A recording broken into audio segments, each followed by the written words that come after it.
Good afternoon, upper sixth. Here we are, clothing sector, paper 3, and we're going to look at bullet point 8 again, as in part 2. We're going to explore an extension to the Zara case study that we've already explored, but this time thought we'd do a little bit of a ARR, 12 marker, in context with fast fashion, supply chains, hence the link to bullet point 8, and also how Zara have integrated AI into their supply chain to make it even more agile than it was before.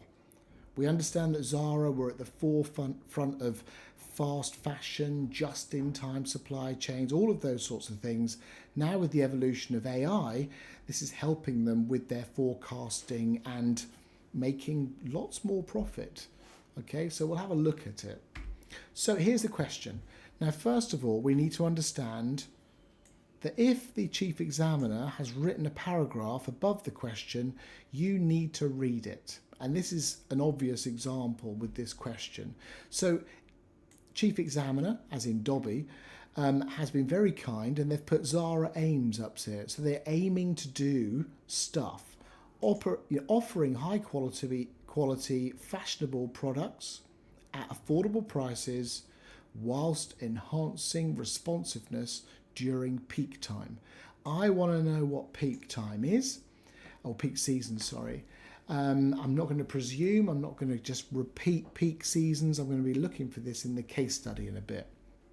We see these lovely words that we know and love, which is using the data. And if the data is numbers, quantitative data, that means you've got to do a calculation. Now, some questions will just say using the data, and they expect you to do a relevant calculation. This question says, and your knowledge of ARR, which means, funnily enough, you need to do a calculation with ARR, and you need to use that data either in the calculation or the ARR percentage to help you answer the question. The question is, assess Zara's investment in AI. They've abbreviated it for us, which is great, which means I'm not going to write artificial intelligence 20 times in my answer, because I've only got 15 minutes to plan, yes, you need to plan, and write this answer. Okay?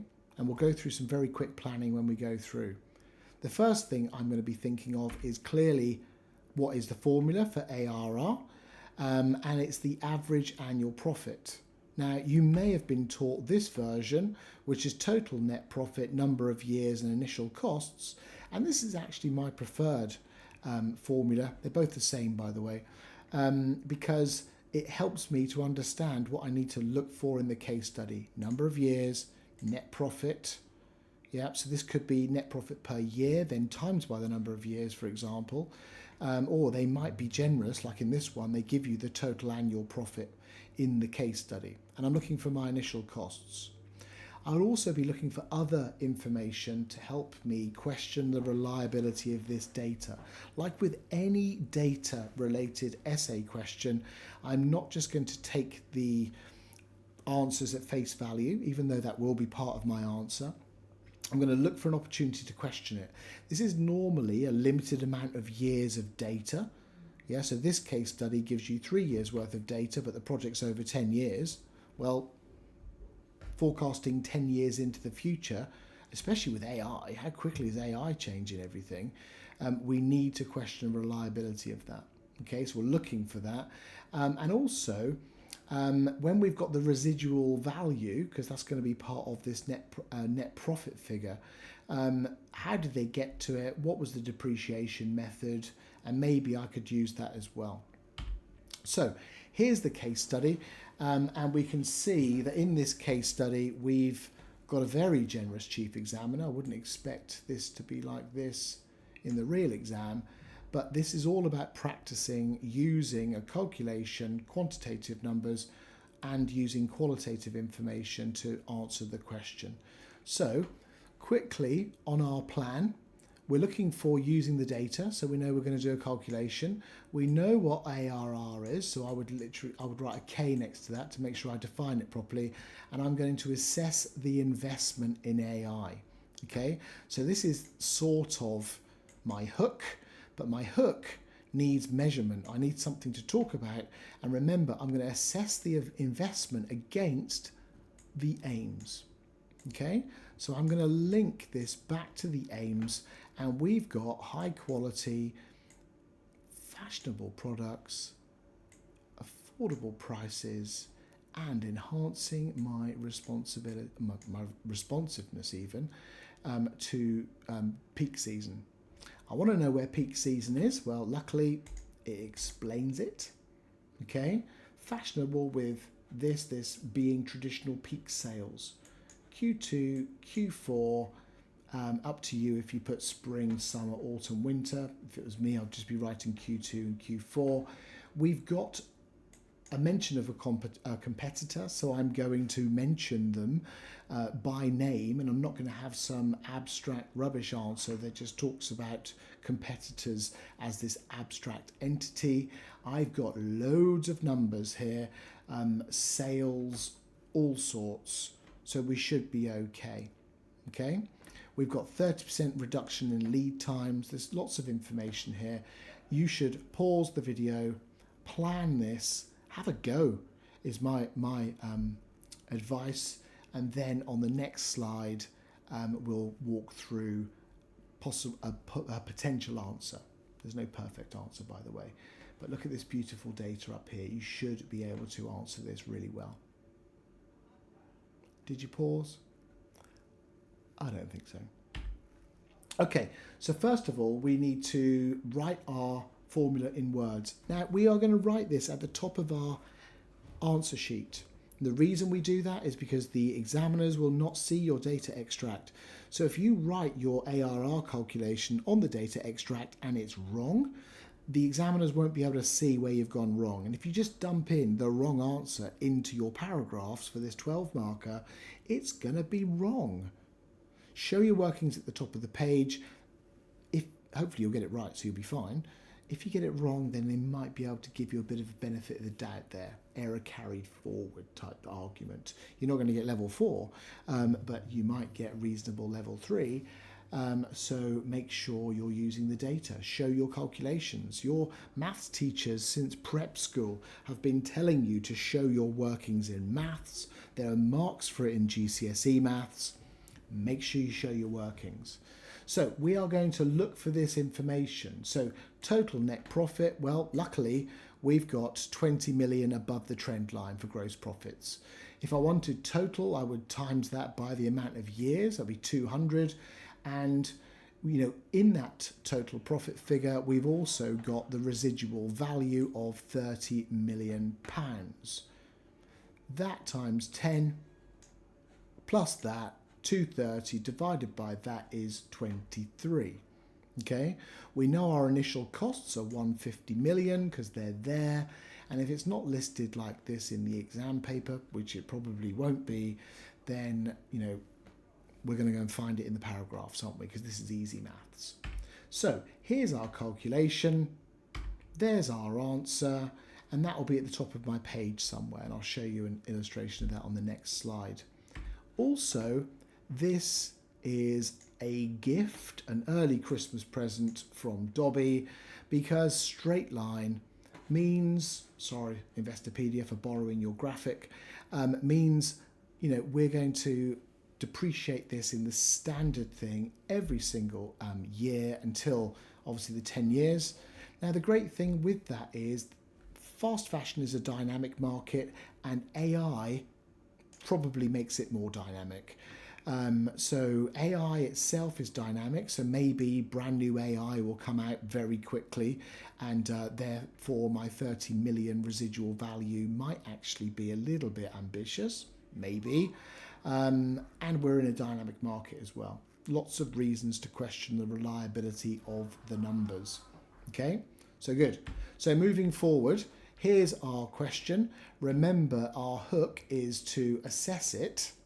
Yeah, the AI investment, and we're going to link that into, so this is obviously our hook, and it's the value against the aims. Here's our numbers, which we would have put at the top of the page, and probably more importantly than having that is having the numbers that we might be able to use in our essay. So it's using the data and your knowledge of ARR. So yeah, we could decide if that's a good figure or not, which is fine. I'm showing that I've calculated it properly. I've got some marks for that, but actually I'm more interested in probably questioning the reliability of some of this data. So I like to start off an answer with a definition in some ways, but up here we've already got a brilliant definition of ARR, but I love the word forecasted going into the first line of anything really. It reminds me as the student to question the reliability of this data. Okay, so we know what ARR is for, we've dropped in the answer, and hopefully that means that this is a viable project. Then we're starting to use the numbers in our paragraph points. And there are so many numbers in this case study that there's no excuse for you not to use the data. Okay, so the investment of £150 million in AI enhanced Zara's ability to adapt rapidly to fashion trends. It's in the case study. The investment has led to a 30% reduction in lead times for their new collections, not products. It says new collections, so you may as well use it. It's so much better for application. A critical factor during peak seasons, let's mention them because they mention them in the case studies, leading to the increase in annual sales growth. We're not going to leave it there, are we? Because we're not lazy, because they've given us the growth figures and market share post AI integration. Okay, so remember, this is their aims of offering these things, and we've got responsiveness in there as well. We've nailed the hook in the question, fully contextualized, and there's loads of chains of argument in there. I've not bothered counting them, but it looks all right to me. However, more chains of argument as well, because our howevers have got to be contextualized as well. Not necessarily this long, but we're looking for those extended arguments. This is a 12 marker at the end of the day. However, ARR calculations is linked to the average annual profit increase of £20 million in bold, just so we can, I wouldn't write it in bold obviously, but it's just for this video.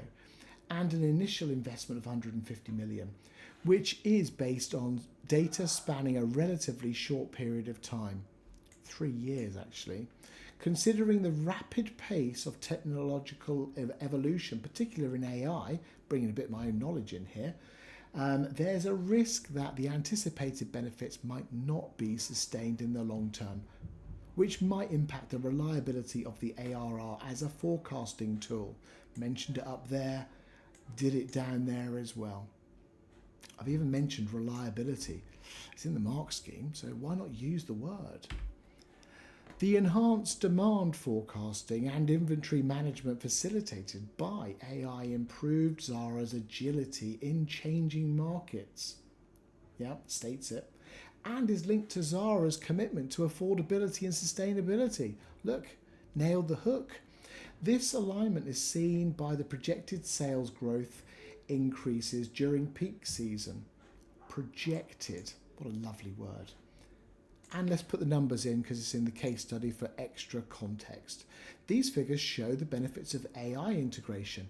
Back to the hook. I'm assessing it of this against an aim. However, we're sort of repeating, but we'll do it in a different way. The rapid advancement of AI technology could result in additional investments to maintain the system's relevancy. Okay, so you might need to invest more than you initially thought.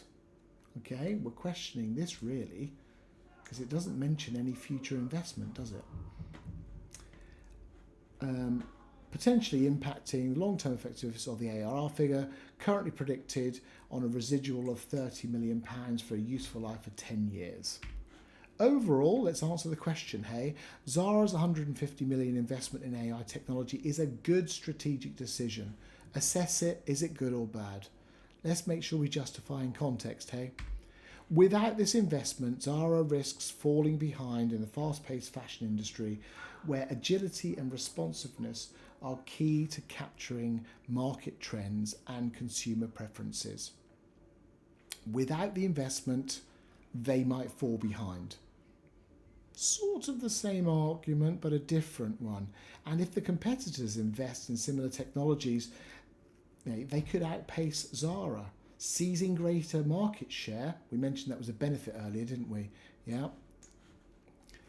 By responding more swiftly to changing fashion trends, consumer demands, ultimately impacting Zara's profitability and brand positioning. So again, our justification is considering the opportunity cost. We're thinking about the without this investment instead of just repeating something we've already written. Okay, this needs to be contextualized or you won't pick up the marks. And also this is sort of future orientated. So I've not written a separate MOPS for this because the future is your competitors. To improve this, I might want to drop a bit of H&M in there because I forgot to do it. But overall, is it level 4? Is it perfect? We're not aiming for perfection, are we? We're aiming for level 4. You can look at the mark grid and you can decide if it's level 4. And if it's not, email me and tell me why it's not and how you would improve it. Hopefully that was useful, Upper 6th. Enjoy.